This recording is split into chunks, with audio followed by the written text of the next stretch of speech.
네, 한 주간 잘 보내셨습니까?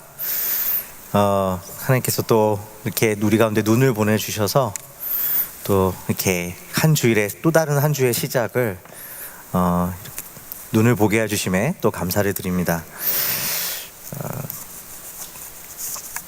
잠깐 저와 같이 기도하고 말씀 시작하도록 하겠습니다. 하나님 감사합니다. 하나님, 저희 가운데 한 주를 지내면서 어떤 가정에는 어려움이 있었고 어떤 가정에는 기쁨의 소식이 있었음을 고백합니다. 주님, 그러나 그럼에도 불구하고 하나님의 신실하심이 우리 삶의 날마다 신실하셨고 주님께서 변함없는 은혜로 우리의 삶을 돌보셨음을 고백합니다. 이 시간 우리가 이 말씀을 볼 때 주님께서 성령으로 함께 하여 주셔서 우리의 말씀에 눈을 열게 하여 주시고 예수 그리스도의 안에 있는 그 삶의 복됨을 다시금 확인하는 시간 되게 하여 주시옵소서. 감사 찬양을 드렸고 예수 그리스도 이름으로 기도하였습니다. 아멘. 네, 우리가 지난주까지 에베소서 말씀을 한 4달을 거쳐서 말씀을 함께 보았습니다. 여러분, 교회를 찾아서라는 제목을 함께 말씀을 나누었는데, 저희가 지금 지난 재수요일부터 이제 사순절이 시작되었습니다. 이 사순절을 시작하면서 특별히 저희가 마가복음의 말씀을 함께 읽고 묵상하는 시간이 되었으면 좋겠습니다.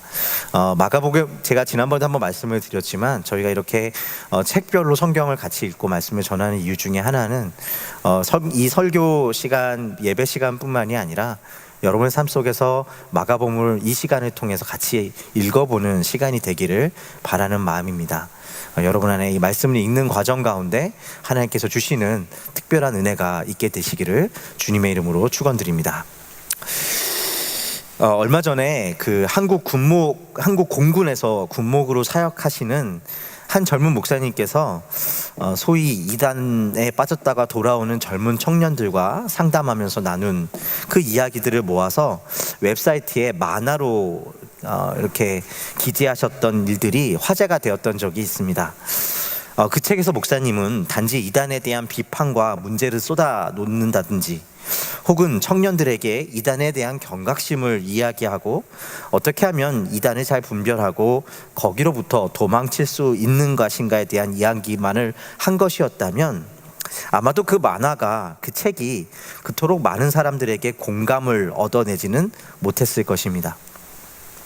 목사님께서는 책에서 그러한 것들보다 그 젊은이들과의 솔직한 대화를 통해서 어째서 이 땅의 젊은이들에게 그러한 이단들이 매력적일 수밖에 없었는지를 솔직하게 듣고 답하는 것으로 이러한 만화와 이 만화를 그려내고 있음을 볼 수가 있습니다. 여러 이단을 섭렵해서 이 목사님 말씀에 의하면 거의 이단의 풍호나라고 부를 정도로 많은 이단을 섭렵했던 동생 같은 청년에게 목사님께서 이렇게 물으십니다. 왜 그렇게 이단이 매력적인 것 같아? 그러자 이 청년은 오히려 목사님에게 이렇게 되묻습니다. 형은 사람들이 굳이 교회에 오는 이유가 뭐라고 생각하세요? 사실 교회 나오는 거 쉬운 일은 아니잖아요. 너무나 바쁜 일상 가운데 하루 늦잠을 자야 할 수 있지만 그럼에도 불구하고 교회에 나오는 이유, 그것이 뭐라고 생각하세요? 목사님은 그러자 이렇게 답합니다. 아마 위로를 얻기 위해서? 틀린 말은 아닌데요. 좀 더 정확히 말하면 결국 구원이 알고 싶은 게 아닐까요? 교회는 그런 이야기를 잘 안 하거든요. 제가 개인적으로 가장 실망했던 메시지들은 우리 길을 위로하고 응원하는 말들이었어요. 기독교 신앙이 얼마나 그 길을 가는데, 우리가 이 삶을 살아가는데 힘을 주고 유용한가를 들려주는 것이었죠. 사실 굳이 그런 말을 들으려면 교회를 올 필요는 없지 않겠어요? TV나 영화에 보면 훨씬 더 정확하고 훨씬 더 우리 삶에 납득이 가는, 왜 그토록 우리 삶에게 힘이 될 수 있는지를 이야기는 들을 수 있지 않을까요? 짧은 만화였지만 저에게 많은 생각을 해주는 이야기였습니다. 우리가 복음을 전하다 보면 우리는 모르게 복음이 이 세상을 살아가는데 적합한 것으로 설명하려고 하는 유혹에 빠질 때가 있기 때문입니다. 예수를 믿는 것의 좋음을 설명하려다 보니까 이 복음을 믿으면 복을 받고, 이 복음을 믿으면 행복해질 수 있으며, 복음을 믿으면 적어도 남들과 다르게 살 수 있다라고 설명하려고 하는 그러한 유혹에 빠진다는 것입니다. 목회자인 저에게도 말씀을 준비하면서 혹은 복음을 전할 기회에 보다 효과적으로 상대를 설득시키려고 하다 보니까 이 복음을 납득시키기 위해서 복음이 얼마나 우리에게 당장 눈에 보이는 것은 아닐지라도 유용한지를, 그럼에도 불구하고 의미가 있는지를 설명하려고 한다는 것입니다. 물론 오해하지 마십시오. 이러한 태도나 설명 방식을 무조건 잘못되었다거나 혹은 그러한 것들, 세상에 살아가면서 우리가 신앙을 통해서 힘을 받는 것들이 필요 없다고 말하는 것은 아닙니다. 분명 예수를 믿음으로 그러한 것들이 선물로 주어지기도 하고, 우리는 신앙을 통해 그러한 위로와 힘을 받아 실제로 삶을 살아내고 있기 때문입니다. 그러나 그럼에도 불구하고 우리가 고민해야 하는 것은 예수를 믿는 이유를, 그것이 무엇이든 어떻게 그것이 우리에게 이로우냐로 설명하는 가운데 우리도 모르는 사이에 복음의 가장 중요한 부분 혹은 가장 깊이 있는 그 깊이와 넓이를 잃어버리게 되는 그런 우를 범하게 된다는 것입니다. 그것은 바로 예수의 주되심의 복음입니다. 복음은 궁극적으로 예수가 우리의 주가 되시고 왕이 되셨다는 소식이기 때문입니다. 자신만을 섬기며 자기 중심으로 살아갈 수밖에 없는 죄된 우리를 예수께서 그 죄를 이기게 하시고, 그리고 우리로 주님을 섬기는 자들 되게 하셨다는 것입니다. 예수가 세상의 길 가운데 우리에게 어떤 도움이 되신다는 이야기가 아니라 주님으로부터 우리의 인생에 새로운 길이 열렸고 우리의 삶이 거기에서 새로운 생명 가운데 시작되었다는 소식이라는 것입니다. 복음은 예수께서 죄를 이기시고 주가 되셨다는 선언입니다. 그래서 복음을 믿고 살아내며 그것을 설명하려 할 때에 만일 어떻게 예수를 믿는 것이 세상에 무엇보다 가치 있고 우리에게 이로운가로 경쟁하려고 한다면 우리는 예수 복음 안에 있는 그 비교할 수 없는 사랑과 능력을 우리 안에 가두고 그 가운데 스스로 모순에 빠지는 우를 범하게 된다는 것이죠. 우리에게 예수는 어떻게 소개되고 있습니까? 여러분은 예수를 어떻게 소개하고 계시고 지금 여러분의 삶은 예수를 누구라고 고백하고 계십니까? 오늘 우리가 읽은 첫 말씀은 마가복음을 여는 첫 번째 구절입니다. 마가복음은 마가 요한이라고 불리웠던 청년 제자로서 베드로 사도의 비서로 사역했던 인물에 의해 쓰여진 복음서입니다. 그는 베드로의 예수에 대한 증언을 토대로 해서 이 마가복음을 기록한 것으로 알려져 있습니다. 오늘 말씀에서 마가는 로마의 박해 가운데 있던 이방인 성도들을 향하여 예수를 소개하면서 하나님의 아들 예수 그리스도의 복음의 시작이다라는 말로 소개하고 있음을 볼 수가 있습니다. 한국어 성경을 읽으면 이 말씀은 마치 이 한국어 성경을 읽으면 이 말씀 마치 지금부터 예수 그리스도의 이야기를 시작하겠다라는 어떤 시작을 뜻하는 말로 읽히지만 사실 원문을 보면 이 문장은 동사 없이 시작, 하나님의 아들 예수 그리스도라고 번역하는 것이 옳아 보입니다. 그러니까 복음의 시작, 하나님의 아들 예수 그리스도, 이렇게 단어들이 나열되어 있는 것이죠.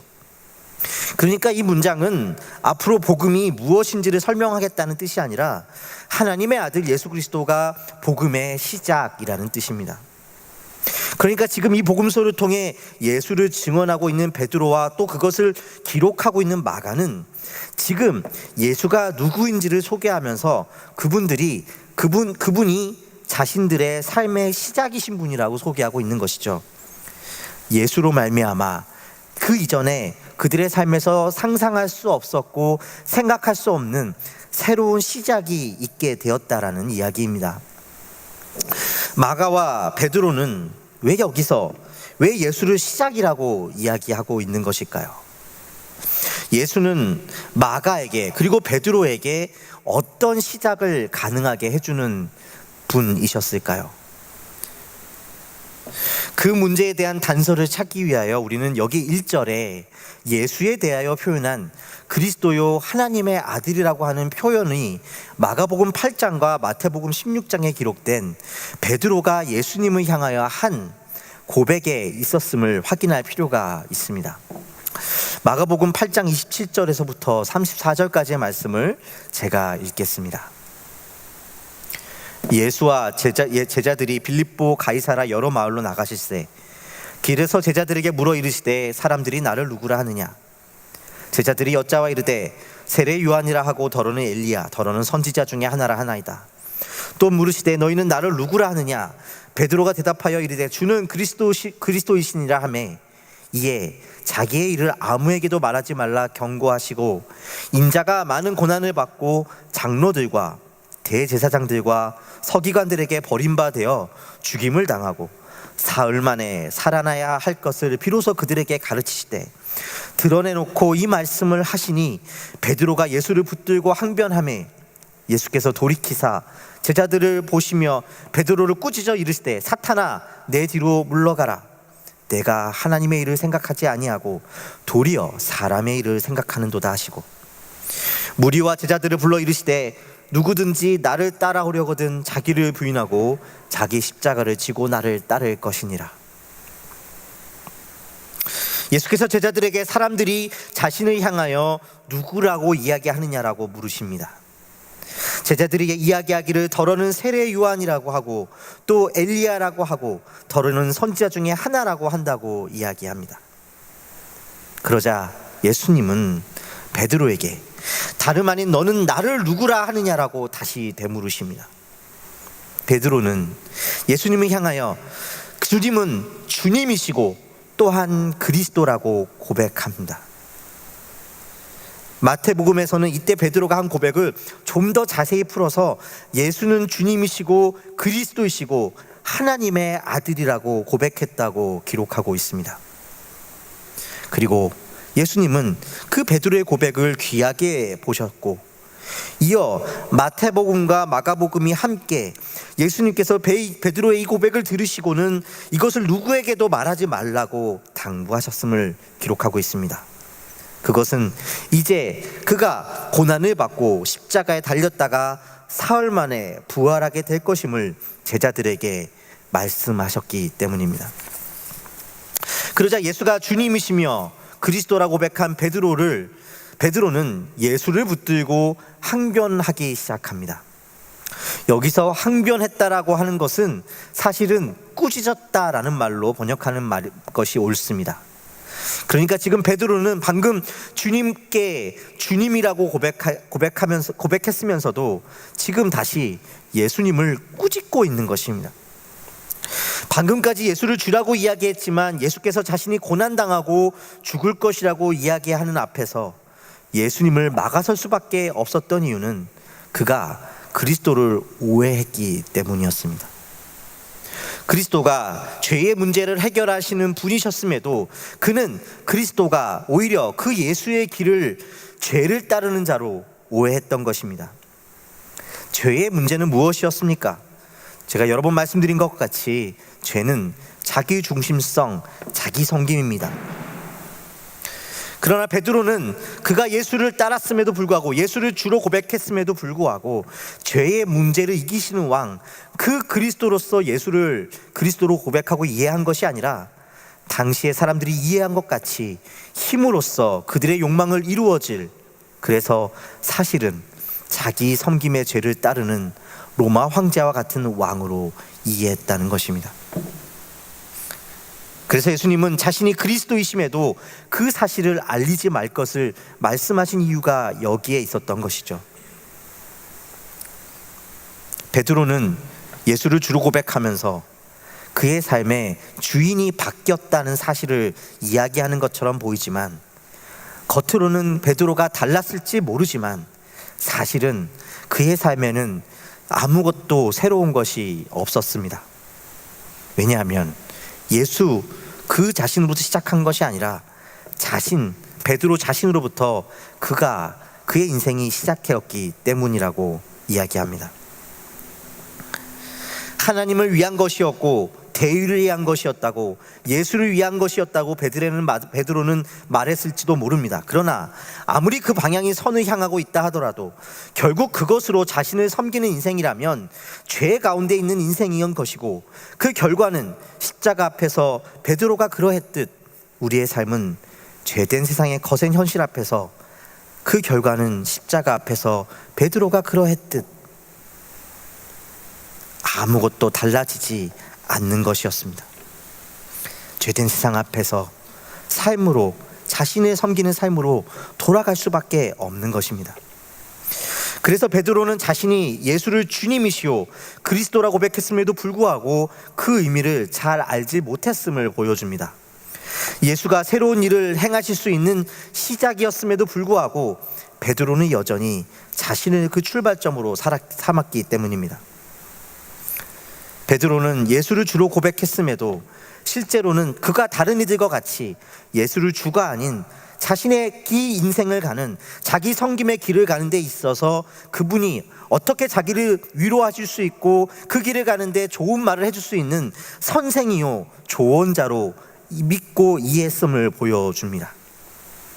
여기에는 우리에게 어떠한 새로움도 시작도 있을 수 없었습니다. 그 내용이 새로울지라도 우리 삶의 모습은 그 삶의 새로움과는 거리가 멀게 되었던 것이죠.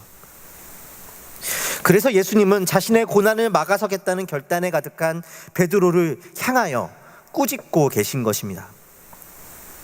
예수를 주가 아닌 위대한 인물이었거나 선생으로 믿는 이는 사실은 자신이 주이며 왕인 인생을 사는 것입니다. 자신에서 시작해서 예수에게로 이르려고 하는 인생이 보여주는 모순입니다. 자기로부터 시작된 이러한 삶은, 내가 가는 인생의 예수가 얼마나 이로운가를 따지는 삶은, 그 내용이 우리가 예수를 주로 고백한다 할지라도 죄 가운데 맞출 수밖에 없고 새로운 것이 있을 수 없습니다. 아무리 좋은 것을 알고 그것을 믿어도 그것을 인정하는 자신이 주인이고 그 모든 선한 것으로도 자신을 섬기는 그 죄 가운데 살고 있기 때문인 것입니다. 그러나 베드로는 역설적이게도 그 십자가의 순간에 자기의 섬김의 죄 안에서 자신으로부터 어떠한 것도 이 자신의 비참함에서 꺼내줄 수 없다는 사실을 알게 되었습니다. 그 순간 결단이나 지혜가 시작이 아닌 온전히 예수의 은혜로 말미암는 삶이 베드로에게 임했고 시작하게 됩니다. 우리가 아닌 예수로 시작되는 인생입니다. 예수로 시작되었기 때문에 그 길 가운데는 우리의 이득을 위한 예수가 아니라 주 대신 예수가 남아 있었던 것입니다. 여기에 우리의 죄를 이기신 예수로 말미암는 삶이 시작됩니다. 사실 베드로뿐만이 아니라 베드로의 증언으로 복음서를 기록한 마가 요한이라고 불리는 이 마가 또한 그렇게 예수로 말미암아 시작된 인생을 경험한 사람이었음을 알 수가 있습니다. 사도행전의 기록에 의하면 그는 본래 예루살렘의 부유한 신앙의 가정에서 태어난 청년이었습니다. 그는 그의 어머니 마리아를 통해 신앙을 알게 되었고 특히 외삼촌이었던 바나바를 통해 영향을 받았던 것 같습니다. 그래서 사도 베드로와 사도 바울과 더불어 교제하고 그들을 따라 전도 여행에 동행하는 열심을 보이기도 했습니다. 그러나 그와 같은 경건한 분위기에 젖어서 살았음에도 불구하고 결국 그의 삶의 모습은 참된 복음을 알지 못했다는 사실을 알 수가 있습니다. 바울과 바나바와 1차 전도 여행 중에 어려움이 닥치자 그는 도중에 포기하고 예루살렘으로 돌아가고 말았습니다. 사도행전에서 누가는 이 일이 있은 후에 그 다음 전도 여행에 마가를 데려가는 문제로 바울과 바나바가 서로 크게 다투었고 갈라지게 되는 원인이 되었다라고 기록하고 있습니다. 어떤 학자들은 마가복음 14장에 예수께서 잡히시자 모두가 예수를 버리고 도망칠 때에 한 청년이 벗은 몸에 배 혼이불을 두르고 예수를 따라가다가 그 무리에게 잡히자 그 이불을 벗어버리고 벗은 몸으로 도망하였다는 기록이 있는데, 이 기록에 등장하는 이 청년이, 이 마가복음에만 등장하는 이 청년이 바로 마가 자신이었을 것이라고 이야기하기도 합니다. 이처럼 그는 연약하고 실패한 사람이었습니다. 그가 예수를 알았고 그가 그러한 영적인 분위기에서 자라났음에도 불구하고 여전히 그는 예수가 시작인 인생을 살지 않았다는 것입니다. 그러나 이후에 베드로와 바울의 편지에 의하면 마가는 베드로와 바울의 가장 사랑받는 동역자로서 서 있음을 알 수가 있습니다. 베드로는 그를 자신의 아들이라고 불렀고, 바울이 감옥에 있을 때 그 곁을 마지막까지 지킨 이도 바로 이 마가였다는 사실입니다. 우리는 마가의 삶에 정확히 어떤 일이 일어났기에 이처럼 극적인 변화가 이루어졌는지를 정확히 알 수는 없습니다.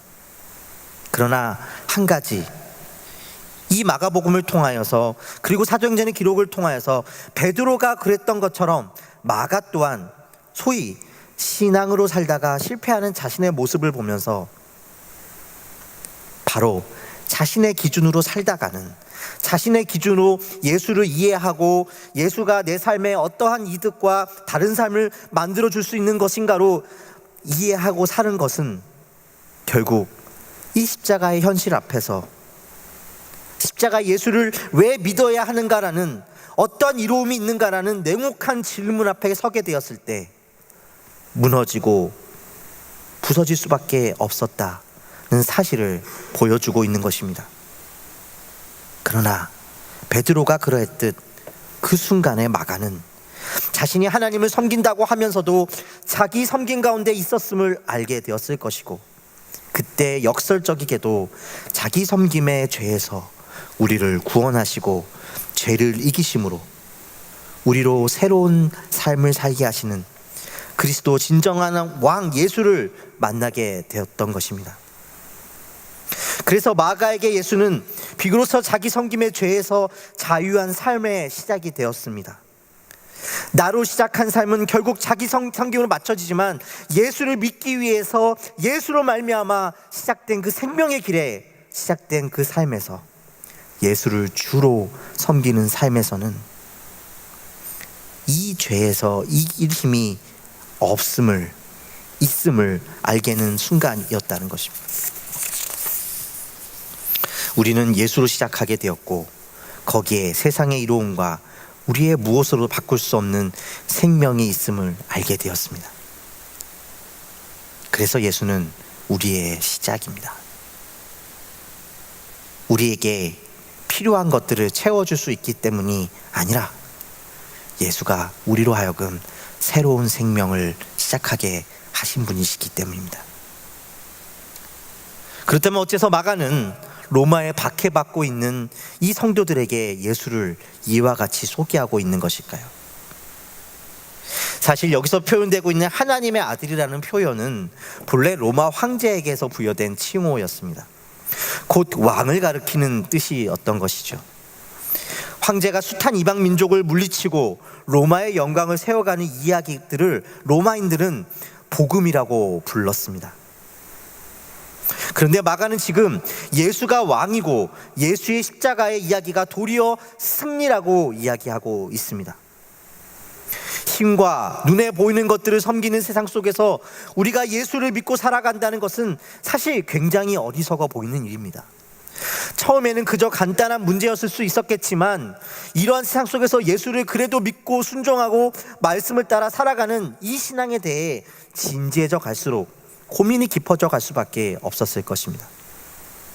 그렇게 살다가 신앙의 실패 속에서, 그리고 실제적인 삶의 박해 속에서 베드로와 마가가 이 질문에 부딪혔던 것처럼 그들도 부딪혔을 것입니다. 그럼에도 불구하고 왜 예수를 믿어야 하는가?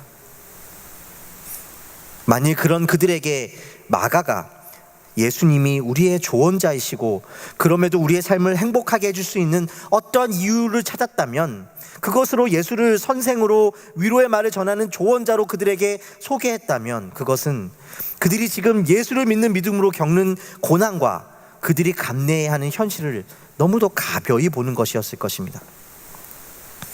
네로 황제 아래서 베드로와 바울 사도가 다 죽고 지금도 끊이지 않은 고난 가운데 살아가는 이 로마의 성도들에게 그것을 이길 힘은 없었을 것입니다. 이 고난 속에서, 실패 속에서 그럼에도 불구하고 예수를 믿는 이유가 어디에 있다는 말인가 또 물었을 것입니다. 그때 마가가 전하는 것은 예수께서 왕이시고 승리자시라는 것입니다. 왜냐하면 황제가 하지 못한 그 일, 아니 세상의 힘을 가진 자로서 승리를 말하는 그 죄된 세상에서 예수께서 그 죄를 이기시고 진정한 왕이 십자가에서 되셨다라는 것입니다. 그리고 너희는 마가와 베드로가 그러했듯 예수 안에서 시작된 인생이지 않느냐라고 말하고 있는 것입니다. 너희는 지금 예수 안에서 시작된 인생을 사는 사람들이지 않느냐라고 말하고 있는 것입니다. 자기 섬김을 따라 살아가는 죄의 삶의 비참함과 그 죄 앞에 무력한 우리를 깨닫고 그것을 넘어 자신을 부인하고 살아가는 삶의 영광됨을 알게 되지 않았느냐. 또 그것을 가능케 하시는 예수 그리스도의 그 놀라우신 능력과 은혜를 알게 되는 것으로 말미암아 너희 삶이 시작되지 않았느냐라는 것입니다. 어떻게 예수가 왕이 되셨냐가 아니라 예수가 왕이시기 때문에 너희가 그 속에서 어떠한 삶을 살고 있느냐. 너희 안에 죄를 이길 능력이 없는 이 비참함을 알게 하시고 거기에서 절망하게 하심으로 또한 그러하기에 예수의 은혜로 시작할 수밖에 없었던 인생을 살고 있다면 우리가 세상에서 예수를 믿음으로 얻을 수 있다고 믿는 그 이유를 찾는 것이 아니라 오히려 예수를 믿는 이유가 우리가 세상에서 찾을 수 없기 때문에도 불구하고 예수를 믿는다는 것, 이것이 바로 예수의 생명이 우리 삶에 있다는 증거가 아니겠냐는 것입니다. 십자가에 달리신 예수가 자기 섬김의 죄 가운데 있는 우리로 새 생명을 살게 하셨습니다. 예수가 주님이시기에 우리는 세상 속에서 어떠한 이유가 없다 할지라도 그 예수를 따라 살아갑니다. 이렇게 시작된 삶을 가르쳐 성경은 성령 세례라고 표현하고, 요한은 바로 오늘 말씀 8절에서 예수가 이 성령으로 세례를 주실 수 있는 분으로 소개하고 있는 것입니다. 우리가 이 땅의 길을 더 살아가는 데 있어서 더 잘 가게 하기 위하여 예수가 있는 것이 아니라 우리가 참되게 돌이켜 새로운 생명 가운데 그 길을 걷게 하시는 분, 그 길을 시작하게 하시는 분이 주님이시라는 사실을 확인하고 있는 것입니다. 사랑하는 성도 여러분, 우리는 세상을 살면서 왜 예수를 믿어야 하는가? 예수는 누구인가에 대한 질문을 받으며 살아갑니다. 그 질문 속에서 우리는 예수께서 얼마나 세상의 돈이나 명예나 물질보다 더 나은 것을 우리에게 줄 수 있는지를 변증하려고 애쓰게 됩니다. 그러나 마가는 그렇게 예수를 소개하고 있지 않고 예수가 우리의 시작이 되신다라고 이야기합니다. 마가복음 15장 39절의 말씀을 보면 백부장이 십자가에 달리신 예수를 보고 놀라운 고백을 하고 있는 것을 볼 수가 있습니다. 예수를 향하여 섰던 백부장이 그렇게 숨지심을 보고 이르되 이 사람은 진실로 하나님의 아들이었다 하더라. 백부장은 로마 군대의 장교였습니다. 황제를 섬기는 이방인이었던 그가 십자가의 복음을 맞이하는 예수를 보고 황제와 주를 칭하는 고백인 하나님의 아들이었다라고 고백하는 것은 참으로 놀라운 일이 아닐 수 없습니다. 우리가 여기서 무엇을 봅니까? 우리가 예수를 세상 가운데 증언하는 증언은 궁극적으로 어떻게 이 세상에서 이로운가가 아니라 도리어 그럼에도 불구하고 우리 삶에 죄를 이기는 기쁨이 있고 거기에서 새 삶이 시작되었다는 사실 가운데 순종하는 데 있다는 것입니다. 우리가 예수를 믿은 것이 아니라 사실은 죄 가운데 자기를 주인으로 섬기며 살아가는 인생에서 예수가 우리로 새로운 생명을 시작하게 하셨습니다. 우리의 고백과 우리의 증언은 여기에 있습니다. 그러므로 세상 속에서 잘됨으로 경쟁하지 마십시오. 세상 속에서 예수를 믿지만 무언가 잘되지 않는다고 패배감에 빠지지도 마십시오. 또한 우리의 신앙의 강함으로도 경쟁하지 마십시오. 예수로 시작된 우리의 삶, 그 죄에서 구원받은 삶의 그 생명은 도리어 거기에서 좌절하지 않고 기뻐하고 순종하는 것으로 증언될 것입니다. 그래서 우리 삶에 있는 어떠한 고난도, 우리의 약함도 이 새 생명의 길에서는 우리를 빼앗을 수 없는 것입니다. 좌절될 수 없습니다. 얼마 전에 제가 하나의 찬양을 드리면서 참으로 제 마음을 두드리는 찬양의 가사가 하나 있었습니다. 어쩌면 이 고백이, 우리의 이 찬양이 이 땅을 향하여서 왜 예수를 믿느냐라고 고백하는 그 이유에 대한 아주 중요한 답을 주는 것이 아닐까, 혹은 우리가 행할 이 땅에 살아가는 그 태도이지 않을까 생각하게 되었습니다. 이 찬양을 함께 나누기를 원합니다. 참 고마운 친구 나의 예수님, 나는 깨지기 쉬운 즐거울까 같으나 때론 낙심해도 포기하지 않음은 예수의 생명이 내 안에 있기에. 내 삶의 동행자 나의 예수님, 나는 기대가 없는 어린 낙이 같으나 나 쓰러지나 다시 일어남도 예수의 생명이 내 안에 있기에.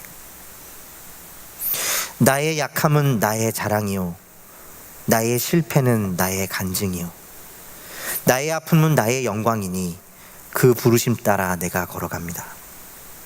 나 가난함은 나의 상급이요, 나 미련함은 나의 자랑이요, 나 쓰러짐이 나의 고백이니 그 부르심 따라 내가 걸어갑니다.